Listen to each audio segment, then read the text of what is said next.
మనం చూస్తా ఉన్నాము.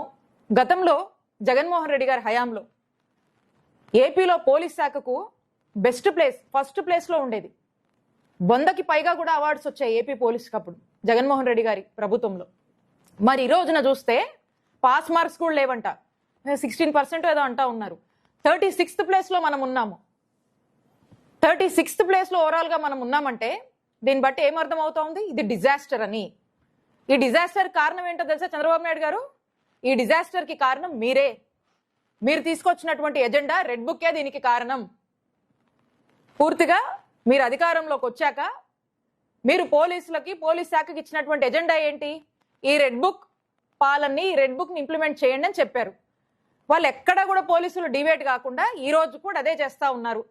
ఈ రెడ్ బుక్ ఎజెండాలో భాగంగా ఎక్కడ వైఎస్ఆర్ కాంగ్రెస్ పార్టీ వాళ్ళు ఎక్కడ కూడా వాళ్ళు ఎక్కడున్నా, ఏం చేసినా, ఏ యాక్టివిటీలో పార్టిసిపేట్ చేసినా, ఎక్కడ ఈ ప్రభుత్వాన్ని ప్రశ్నించినా అడ్డగోలుగా వాళ్ళ మీద కేసులు పెట్టడము, ఇల్లీగల్ కేసులు కట్టడము, నెరేటివ్స్, స్క్రిప్ట్స్ పోలీసులే బిల్డ్ చేయడము, దాన్ని ఎఫ్ఐఆర్ చేయడము, ఇల్లీగల్ అరెస్టులు, ఇల్లీగల్గా జైలు పాలు చేయడము, బెదిరించడాలు, భయపెట్టాలు, కొట్టడాలు, తిట్టడాలు, ఇదే కదా చేస్తుంది.